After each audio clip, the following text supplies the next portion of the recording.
Allez, salut à tous, c'est Matt, on se retrouve avec Tilt. Salut Tilt. Salut Matt, salut vous tous, j'espère que vous allez bien. La même. Vidéo du dimanche aujourd'hui, donc un gros récap, on va parler news, on va parler BTC, on va parler un petit peu des alts aussi. Et on commence avec les news, je te laisse en parler Tilt, du coup, vu que c'est toi qui a cherché les news. Une première petite news concernant les stablecoins, avec du coup aux États-Unis un nouveau projet de loi sur les crypto-monnaies qui pourrait être adopté. Et donc voilà, ça c'est fait par le représentant Trey Hollingsworth et à la Chambre des représentants et le sénateur Bill Hagerty de la haute chambre, hein, qui justement du coup a lancé le projet, c'est Stablecoin Transparency Act, qui du coup exigerait que les stablecoins soient entièrement garantis par une combinaison de dollars américains et de titres gouvernementaux avec des échéances de moins de 12 mois, donc des obligations. Et elle obligerait également légalement les créateurs de stablecoins comme Circle. Donc Circle, c'est le leader numéro 2, hein, derrière Tether, qui est à mon sens un peu plus sérieux, à publier régulièrement des rapports audités. Donc c'est globalement déjà ce qu'ils sont censés faire, ce qu'ils font, mais on avait vu qu'ils avaient un peu maquillé les comptes et tout, hein, qu'il y avait quelques soucis, surtout notamment avec Tether. Je crois que Circle, il y avait peut-être eu aussi un souci à un moment, Ah. mais Tether, c'est sûr, ils ont été en justice, etc., hein. Et tout de suite, suite à cette annonce, t'as Circle qui annonce qu'ils allaient placer 50 milliards de dollars de réserve auprès de la méga banque BNY. Donc tu as tout de suite USDC finalement qui monte pas de blanche en fait, hein. Donc ça c'est plutôt rassurant concernant USDC. Après l'USDT, bon, pas encore de communiqué ni rien. Après c'est quand même très très gros USDT, donc enfin Tether. Donc bon, c'est toujours le dilemme autour de Tether. Est-ce qu'il y a tout qui est backé, etc. Bon, mais en tout cas, USDC, je trouve ça un petit peu plus. Voilà, je trouve que directement suite à la révélation, t'as Circle qui directement qui annonce, voilà, qui monte pas de blanche, quoi. Donc ça va plutôt en faveur du côté de l'USDC, quoi. Carrément. Donc voilà, tout ça, ça rentre dans le contrôle, hein, des stablecoins. Mais tu sais, Voilà. j'avais dit une fois que les gens ne regardaient Oui. que le flip Ethereum Bitcoin, qui à mon sens n'arrivera sans doute jamais. Alors que le vrai flip, pour moi, ça va être Tether USDC, quoi. Parce que USDC, vraiment, Ouais.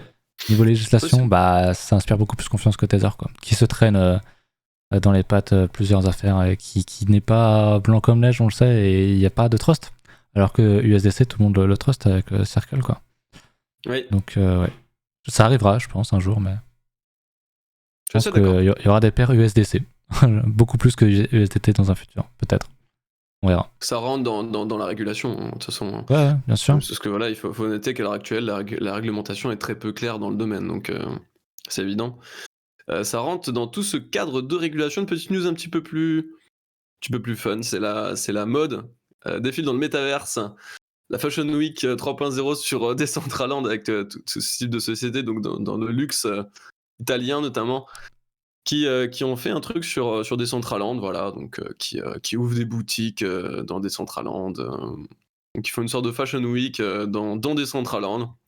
Voilà, donc Dolce et Gabbana qui ont dévoilé 20 tenues complètes destinées au métaverse, spécialement conçues pour la Fashion Week métaverse. Ce que je disais avec Matt, c'est marrant, on va peut-être pouvoir bientôt s'acheter du luxe dans le métaverse, alors qu'on peut pas forcément s'en acheter dans la Ouais. vraie vie, quoi. Donc c'est vrai que ça pourrait attirer un certain type de clientèle finalement. Donc bon voilà, à suivre, hein, voir ce que ça va donner. Moi personnellement, comme ça, c'est vrai que ça me parle pas trop, quoi, mais à voir ce que ça va donner dans le futur. Mais on voit quand même que du coup, voilà, ce qui est l'élément important, c'est qu'il y a quand même des grosses sociétés qui se tournent vers ce domaine, quoi. Donc voilà, de jour après jour, finalement, chaque entreprise vient apporter finalement, vient mettre sa pierre à l'édifice, quoi. Un peu l'impression qu'on est quand même en face de quelque chose qui a l'air de grossir et qui, ça se trouve, voilà, on en reparle dans 3 ans, ce sera tout à fait normal. Alors que maintenant, c'est vrai que ça paraît un petit peu absurde, quoi, mais ok, pourquoi Ouais. pas. Petite news concernant les NFT, le métaverse qui est toujours en croissance et qui se développe toujours très bien. Je te laisse. Excellent. On va passer sur Je- BTC. Ouais, ouais, ça marche. En parlant de BTC, d'ailleurs, il y a une petite dernière news, j'ai pas d'article à montrer, Ouais. Mais à propos de la guerre, hein, vous savez que j'avais dit que la guerre posera sans doute le bottom. Pour l'instant, elle le pose, c'est cool. Mais on parle actuellement dans les actualités d'une fin de guerre potentiellement, d'accord, etc. On sait que les troupes russes se retirent autour de Kiev. Donc ça sent aussi bon de ce côté-là, en plus des structures qu'on a sur les marchés. Donc c'est un indice en plus. Bien sûr, il faudrait une signature, quelque chose d'officiel. Mais Mm. ça s'annonce en tout cas, peut-être dans les prochaines semaines où voilà, peut-être que la guerre ne durerait pas si longtemps qu'on le pensait peut-être. Donc toujours une bonne chose, hein, une guerre qui se termine. Voilà. Donc BTC, hein, vous le savez, en hebdo, on a un double bottom qui se forme sur support, donc c'est quand même plutôt pas mal. On est toujours dans un range, attention. Très compliqué à acheter ici, selon moi, pour Enfin, ça dépend de votre gestion. Mais sur du daily, par contre, ouais, je l'avais dit la dernière fois, c'était quand vendredi ma vidéo. Peut-être mercredi. On a retesté le support, donc clairement, si on devait acheter quelque part, c'était ici. Avec un stop proche, hein, en cas de réintégration, parce qu'effectivement, si on ne fait pas ça, et qu'on repart à la hausse, et qu'on bute ici, qu'on vient réintégrer le range, ça sent pas bon, parce que bien souvent, quand on réintègre un range, on va chercher la borne basse, enfin la borne opposée en tout cas. Donc là, ça sentirait vraiment pas bon. Et pour l'instant, on a l'air d'avoir quelque chose d'assez fort. Donc ça sera à confirmer. Donc voilà, je m'orienterai plutôt à l'achat, sauf si on casse ce creux-là. Là, ça sentirait pas bon, même pour l'intra. Faudra plutôt jouer short, mais pour l'instant, honnêtement, je sais pas ce que t'en penses, mais on en casse quand même ce gros niveau-là. Enfin, on le casse à la hausse. On reteste. Le retest a l'air propre sur Vegas Daily en plus, qui est tout petit. Donc ça s'annonce plutôt bien aussi, on va dire. De ce côté-là, d'un point de vue prix. D'un point de vue order flow, il n'y a pas grand-chose qui change. Hein. Le funding est relativement plat quand on compare au reste. L'open interest, pareil, il ne fait que range. On l'a quand même liquidé pas mal de monde depuis qu'on a cassé ici, donc c'est plutôt bon signe en vue d'une cassure, comme je l'avais déjà expliqué. On voulait pas ici, hein, dans une cassure, voir l'open interest monter fortement. Ça aurait été signe d'un FOMO, c'est pas le cas ici.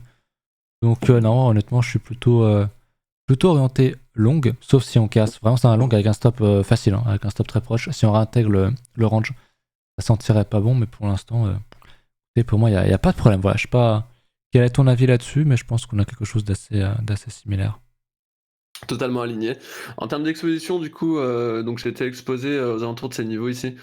Aux alentours de 20%, parce qu'on avait on avait des signaux assez intéressants, entre 10 et 20%, ça dépendait des coins qui rentraient, sortaient, invalidation, pas invalidation, validation, ça dépendait. Hein.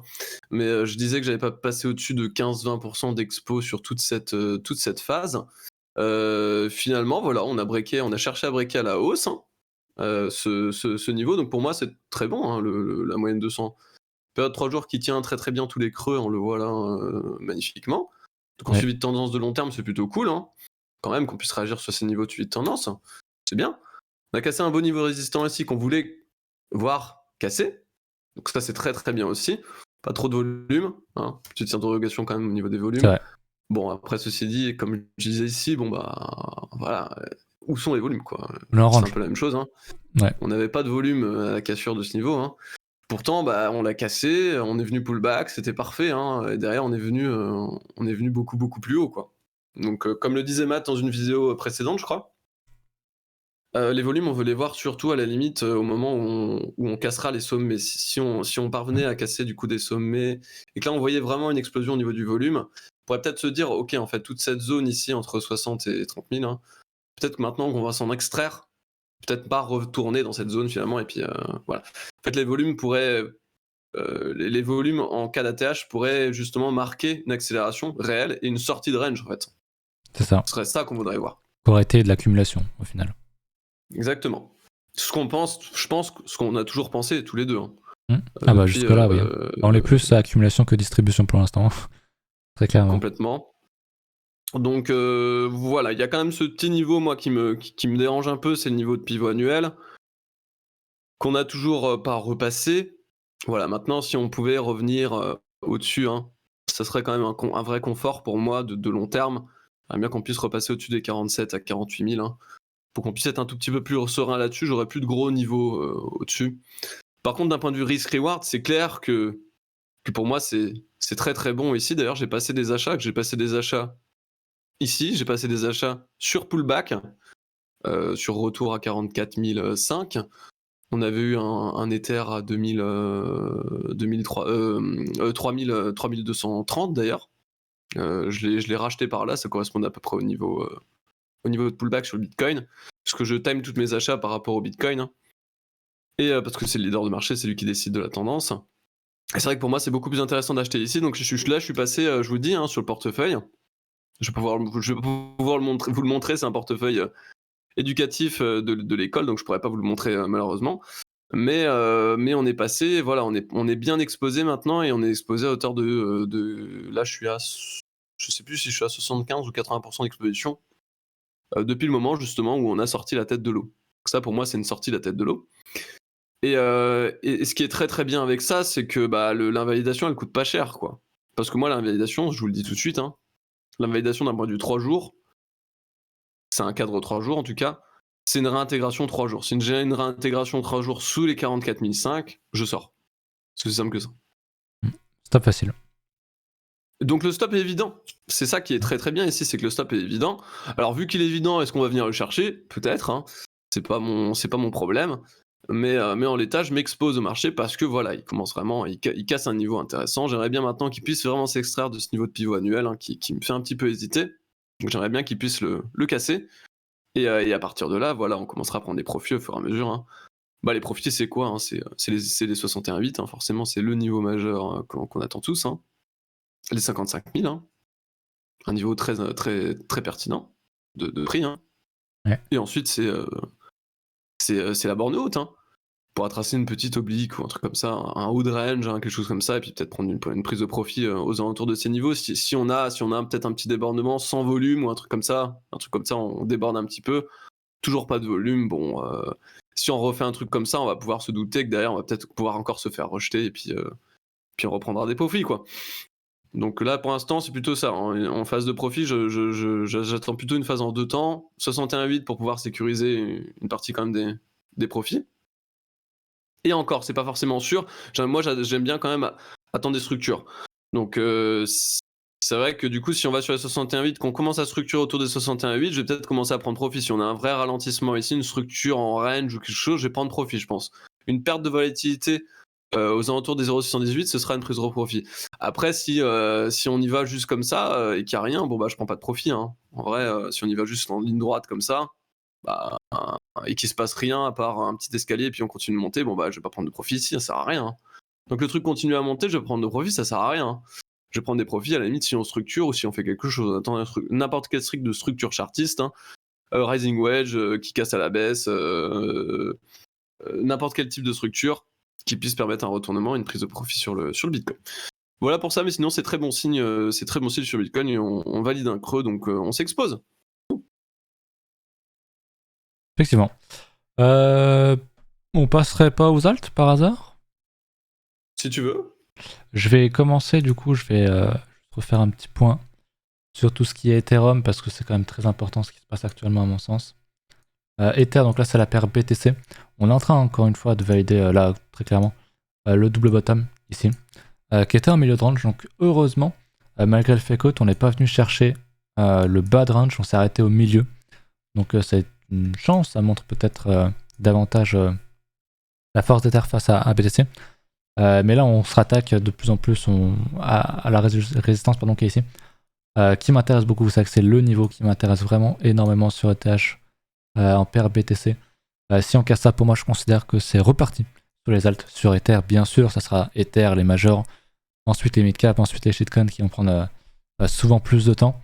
Mais c'est quand même plutôt bon de voir ça. Honnêtement, le price action m'a l'air quand même plutôt bon. Je vais regarder. La paire dollar, elle est tout aussi bonne. On fait très clairement ce fameux double bottom ici, sur retest ici. Donc c'est bien.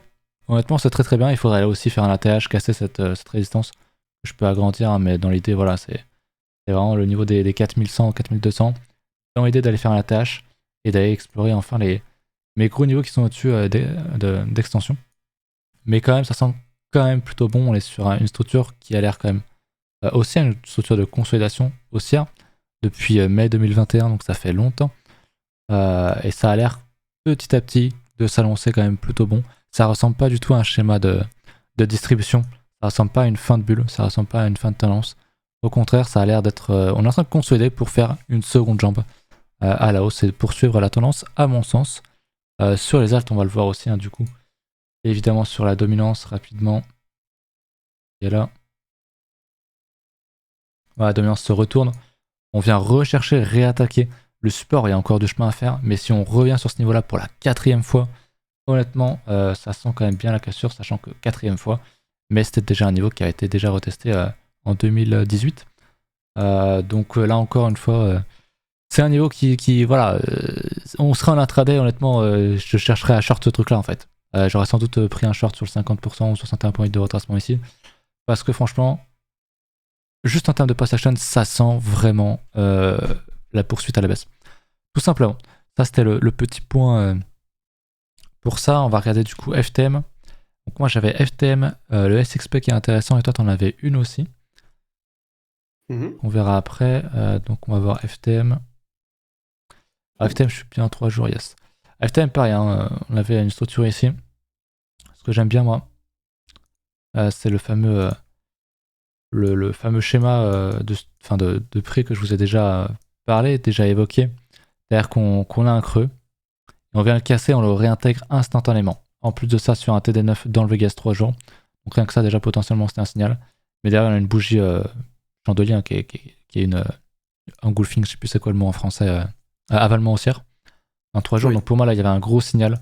Parce que TD9, parce que Vegas, parce que machin. Juste on casse et on réintègre derrière. C'est très, très, très, très, très bullish. On est venu chercher les stops, on est venu chercher. C'est un piège, tout simplement. Et c'est quelque chose qu'on fait souvent. On casse, on réintègre. Idéalement, voilà, faut essayer de rentrer maintenant sur un petit, sur un retracement s'il y en a un. Mais j'aime beaucoup ce genre de pattern sur les alts. Maintenant, voilà, j'aurais aimé qu'on structure quelque chose. Pour l'instant, c'est plus un V-bottom qu'autre chose sur du daily, mais voilà, c'est sur de la prise de liquidité. Donc honnêtement, j'aime beaucoup ce qui se fait là sur FTM. Donc on attend de peut-être trouver une structure ou un retracement, d'aller choper une entrée sur le daily, voire H4. J'irai pas en dessous. Mais ça serait bien qu'on revienne sur les 1,3, quelque chose là, ce serait intéressant pour le FTM. Voilà. Est-ce que tu veux parler de ton alt maintenant ou pas? Ouais, je vais en parler. Je vais faire un point. Vas-y, c'est bon. Je vais faire un point pour donner un peu de sens à tout ce que j'ai pu faire jusqu'ici. Donc là, on est sur la vidéo du 28 février. Donc c'est maintenant il y a un peu plus d'un mois. Hein. C'était la première position que j'avais rentrée au moment où où il y avait des signaux de marché qui commençaient à dire ok, on peut commencer peut-être à se retourner. Donc c'est intéressant de se réexposer. J'étais majoritairement en cash. Donc pour moi, c'était intéressant de s'intéresser à plusieurs altcoins, notamment. Voilà, j'en ai parcouru quelques-unes à l'intérieur de ça. D'ailleurs, je vais pas toutes les parcourir, mais il y en a quand même beaucoup qui ont pumpé là-dedans. Notamment le Waze, qui a, je pense, le plus pumpé. Le Waze ici qui était à 12,50$, j'avais dit je prenais un achat sur le Waves qui nous a fait quand même une surprise parce que voilà, il a quand même bien depuis les 12,50$ sur un mois, voilà, c'est quand même du 438%. Niveau gestion personnelle, ce que j'avais fait, c'est que j'avais TP aux alentours de ces niveaux, je crois, parce que il y avait le Bitcoin qui commençait à faire des trucs un petit peu bizarres. J'avais préféré alléger un peu le portefeuille, j'avais TP, j'avais fait page blanche en fait sur le portefeuille pour reconstruire après. Vous le verrez, ça s'est pas trop mal passé. J'ai rentré du TWT dans le truc. Il est quasiment en train de nous faire les mêmes types de scénarios avec pareil, c'est un peu la même chose. Mais du coup, ce qui peut être un peu plus intéressant ici pour donner un peu plus de sens, c'est qu'est-ce qu'on fait, parce que il y a beaucoup de gens du coup qui sont arrivés, ils m'ont dit oui, mais du coup le Waves et tout, voilà. Moi du coup je suis rentré dedans. Bon, moi c'est pas des conseils d'ACA. Déjà ce que je fais, je dis juste ce que je fais moi personnellement. Le Rune, c'est pareil. Finalement, j'étais ressorti à la réintégration. J'étais rentré au moment où il avait reforcé. Enfin, en tout cas, sur le compte personnel. Hein. Et finalement, derrière, il est en train de repartir. Il y a beaucoup d'altcoins comme ça. Par contre, il dit oui, mais du coup, comment ça marche? Tu prends profit, tu prends pas profit? C'est plusieurs messages qu'on m'a envoyés comme ça. Et en fait, non. Non. Même si j'avais encore du Waves ici, je prendrais pas profit. Pourquoi? Parce que c'est parce que le Waves est monté fortement que je vais prendre profit. Le truc, c'est que je time tous mes ordres en fonction du Bitcoin. Donc là, même si TWT maintenant il fait ça, je prends pas profit, j'en ai rien à foutre en fait. J'attends que le Bitcoin, comme je vous dis, structure des retournements, vraiment se retourne en fait. Hein. J'attends que le Bitcoin nous fasse un truc dans le genre, je sais pas, ici, admettons. Hein. Il structure un petit double top divergent ou une sorte d'épaule tête épaule, je sais pas, n'importe quoi, et qui casse et qu'il engendre là pour le coup des signaux qui sont inquiétants. S'il nous fait des choses comme ça, qui pourrait derrière se retourner pendant 1 ou 2 mois, bah là effectivement je vais prendre profit sur toutes ces coins, notamment le Waves, etc., etc. Donc ce sera très souvent des profits qui seront globaux. Comparé, en fait, je pense que ma façon de procéder diffère, je pense probablement de 99% des gens, c'est que je time tout en fonction du Bitcoin. Je sais que beaucoup de gens, Matt je crois, ne fonctionne pas de la même manière, vont chercher des niveaux de Fibo, etc. Alors forcément, ça va aussi dépendre. Là, pour le coup, le Wave, on avait une structure de fond qui était vraiment boule. Donc, c'est des trucs qu'on peut laisser sur des tendances. Moi, je les laisse. Pareil, ici, on voit Rune, c'est quand même une structure de fond boule. Le TWT, pareil, c'est une structure de fond boule. On a plusieurs structures comme ça qui sont quand même des structures de fond qui sont boule. Là, globalement, ici, le Néo, déjà, c'est un peu plus mitigé. Le Néo, on voit qu'on n'est pas forcément dans les mêmes types de choses. Pareil, pour le Pirate, j'avais pris aussi ça. Bon, ça, c'est pas des trucs que j'ai dit en vidéo, c'est toujours dans l'école. Pareil, ça, c'est pas très boule. C'est compliqué. Donc là, effectivement, quand on a ce genre de chart donc, qui ont explosé à la hausse, donc maintenant, pour retour sur la TH, faut quand même un peu croire au Père Noël.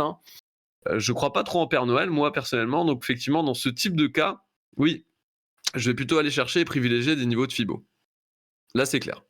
Par contre, quand on a des charts qui sont vraiment boules, bien structurés, bien propres, creux, des beaux creux, qu'on n'a pas vraiment fait une énorme parabole, tu sais, un truc comme EOS fin 2017 qui est mort depuis. Tant qu'on n'a pas ce type de chart, donc une énorme parabole, comme ça, un peu dégueulasse, et puis hop, un effondrement radical, et que là, je prends pas des achats là-dedans, là, effectivement, c'est pas des TP que je vais pouvoir timer en fonction du Bitcoin. Là, c'est vraiment des charts, pour le coup, qui sont complètement différents du Bitcoin. C'est des trucs, ça pump fois 600, ça redescend à 99%. Ce genre de chart, effectivement, je vais privilégier tout ce qui va être Fibo. 38,2, 50, 61,8, etc. Par contre, quand on a des charts comme ça, là, par contre, j'hésite pas à suivre la tendance sur Bitcoin. Donc Bitcoin, voilà, le prochain TP sur le TWT, ce sera timé très probablement en fonction du Bitcoin. À part, bien évidemment, grosse surprise du genre ça. Si du coup je me retrouve dans une charte comme ça alors que je voulais pas, bien évidemment, il faudra prendre profit. Le discours était exactement le même, par exemple, sur Gala, un Gala que je suivais, que j'avais en portefeuille, qui était là depuis très longtemps dans le portefeuille. Vous savez très bien, au moment où il avait ça, là on a fait une vidéo avec Matt, et on a dit, les gars, il faut sortir. Là, c'est bien mieux de sortir même ici que de rester en position et de croire au Père Noël, quoi. Et de croire aux $10, etc. C'est vrai. Donc effectivement, si je me retrouve dans un accident, ce que j'appelle un accident de richesse, là oui, effectivement, la question peut se poser. Et oui, si dans 3 jours, on a un TWT à $10, oui, d'accord, là, il y a très certainement des profits qui vont être pris. Pourquoi aussi ? Parce que le portefeuille sera complètement débalancé. Parce que je pars d'une position qui va être à la limite de 5%, je vais me retrouver sur une position qui va peut-être coûter, qui va peut-être générer ou prendre 40% de dominance sur le portefeuille. Donc effectivement, si on se retrouve avec une position à 40% de dominance sur le portefeuille, alors que normalement le coin qui domine largement mon portefeuille, c'est le Bitcoin, forcément, je vais pas garder 45% de TWT dans le portefeuille alors que le truc, c'est un gros scam et ça va crever dans 3 ans. Enfin, j'en sais rien, je dis ça, mais j'en sais rien. Ouais, c'est pour rebalancer le folio, quoi. Mais voilà. C'est comme moi, quoi, en accident de richesse. Avec ton voyageur. Tu vas voilà, avec le BQX, bien sûr. Exactement. Ok, très bien. Le Waves a l'air quand même pas mal, il a l'air quand même de s'orienter sur une belle...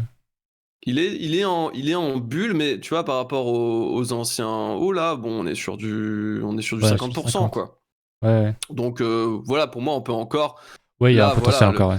Il y a encore, tu vois, quand on le prend comme ça, on prend à côté pirate machin, là. Ouais, rien à voir. Voilà, tu vois, on pourrait encore attendre un accident de richesse important, et à la limite, bon, voilà, si le truc, il fait ça... la question va peut-être commencer à se poser. Si je commence à avoir des paraboles à l'échelle linéaire en hebdomadaire, je vais commencer à me poser des questions. Ouais, ok. Tu fais bien de le préciser, ouais. Ah je pose des questions aussi. Du coup, est-ce que tu as autre chose à ajouter ou pas ? Et oui, du coup, ça c'était juste pour faire un point sur les coins qui ont pu être rentrés et à ma façon un peu de gérer les TP justement sur ça. Et avec différents cas. Et là, j'aimerais bien parler du coup du Néo, là pour le coup une opportunité. Très propre. Qui qui est pour le coup une opportunité un peu spéculative, qui va peut-être très certainement rentrer dans le cas d'un Pirate Chain, parce que le problème c'est qu'on n'a jamais repassé l'ATH, même ici.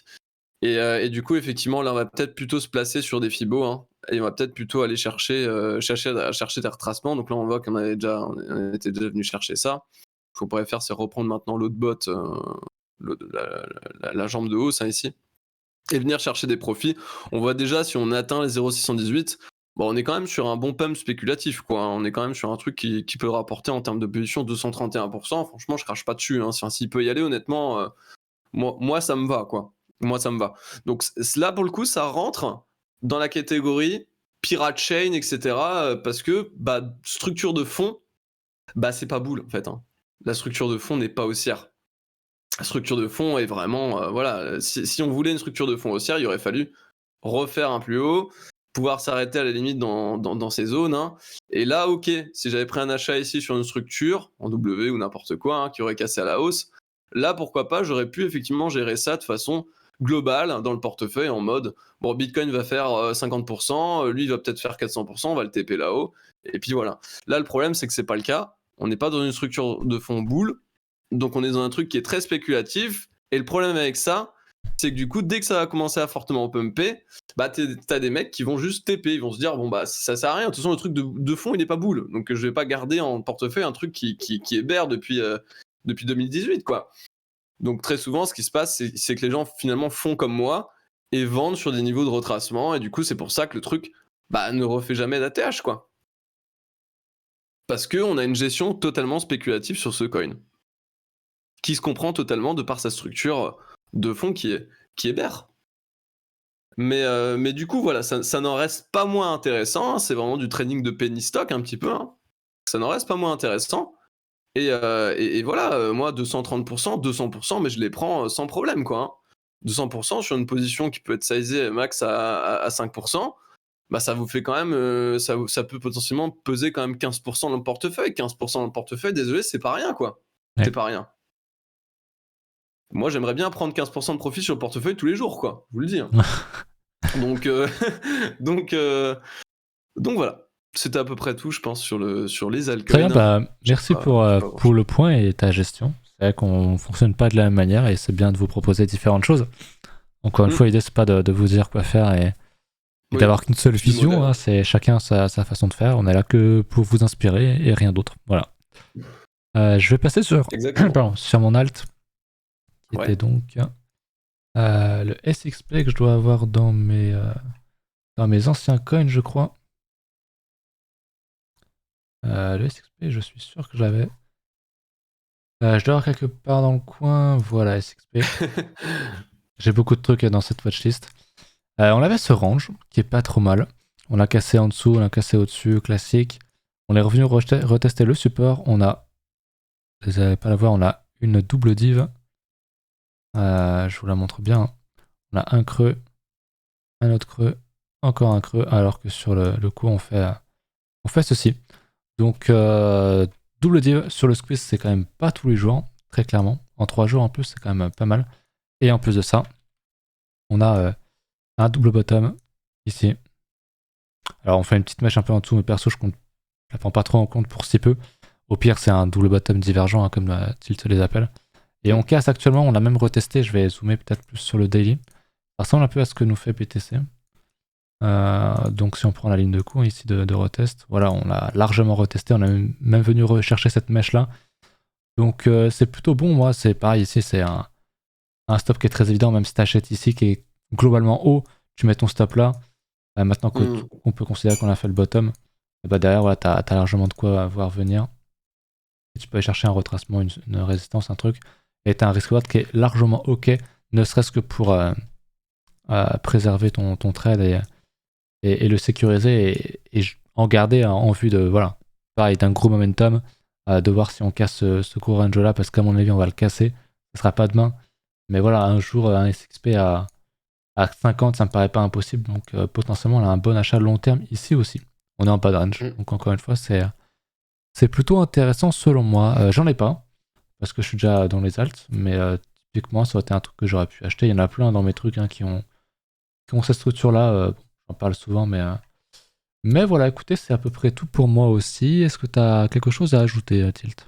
Peut-être compléter rapidement par le gap, je crois que j'en avais déjà parlé, hein, qui a déjà été qui a été comblé. Le CME, ouais. Je crois que j'ai peut-être pas parlé. Qui a été comblé ici j'en avais parlé. C'était le point de pullback, donc on est venu effectuer le pullback, très bien, le gap a été comblé. Au moins ça c'est fait, on peut partir dans de meilleures, dans de meilleures conditions finalement. Et la seule interrogation que j'ai, c'est un petit peu par rapport au marché traditionnel, surtout le SP ici. Je suis sur le SP, c'est sur cash. Et vraiment, on a un très très gros level, c'est celui-ci, un gros niveau de prix, un pivot, hein, qui a servi à la fois de résistance assez forte, qui a engendré quand même un mois de baisse, hein, ici, à la fois un niveau de support qui a engendré un mois de hausse derrière, et derrière, hop, un rejet nouveau qui a encore engendré un mois de baisse, tout de même. Donc c'est un fort niveau tout de même qu'on pour l'instant, cette semaine, ne parvient pas à passer.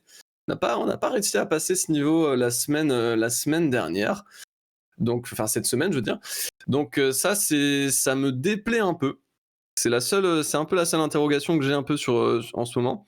Au niveau du contexte un peu plus général, macro, etc., qui est pas forcément non plus très très très très bon.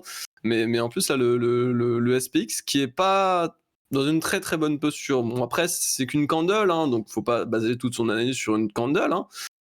Mais voilà, on a quand même un premier entre guillemets signal. Ça, c'est une zone de rechargement. Vous savez, 0,618, 0,786. Hein, on vous le rabâche à longueur de journée dans toutes les vidéos YouTube françaises. Je pense que vous connaissez à peu près cette zone.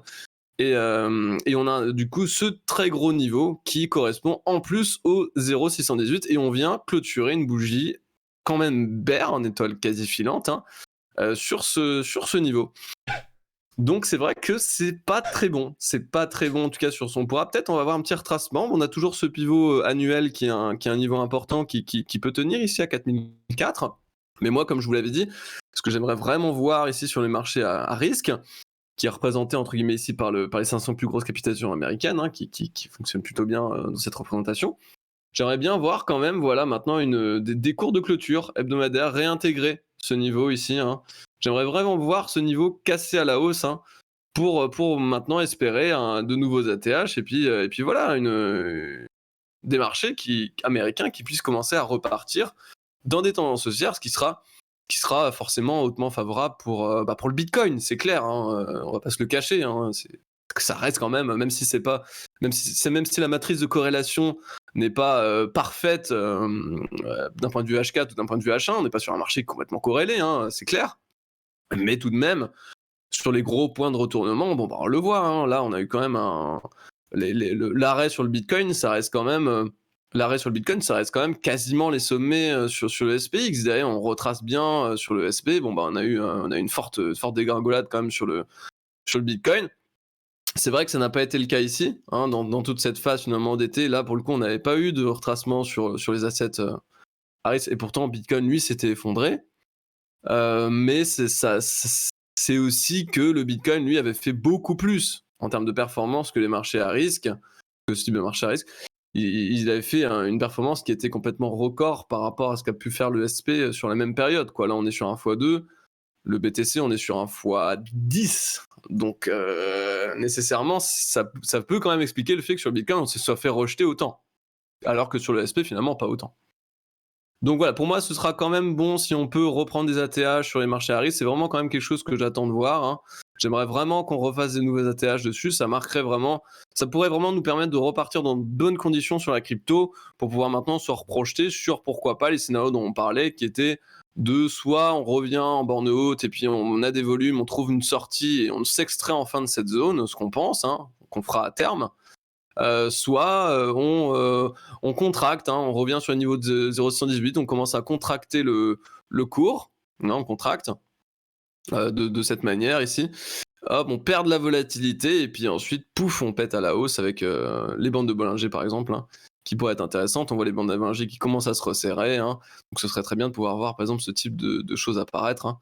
Des Bollinger qui se resserrent, une sortie à la hausse, et là effectivement si on fait ça, bah moi je pense que derrière la TH ce sera imminent, quoi. Donc voilà, c'est vraiment les deux scénarios pour moi que j'anticipe le plus, dans le cas où effectivement sur le SP on puisse commencer à refaire des plus hauts et qu'on reparte sur une tendance saine et haussière sur le SP. Voilà. C'est à peu près tout ce que je Très voulais bien. dire Merci. cette semaine. La Merci à même. toi. On a globalement le même avis macro. Ça change pas. Très souvent, on est d'accord de toute façon. Donc, Ouais. j'espère que la vidéo vous aura plu. N'hésitez pas à mettre un petit commentaire, à partager la vidéo, à mettre un petit pouce bleu, à nous rejoindre sur Discord, sur Twitter. Et puis, on se retrouve très bientôt. Salut! Salut. Bye bye.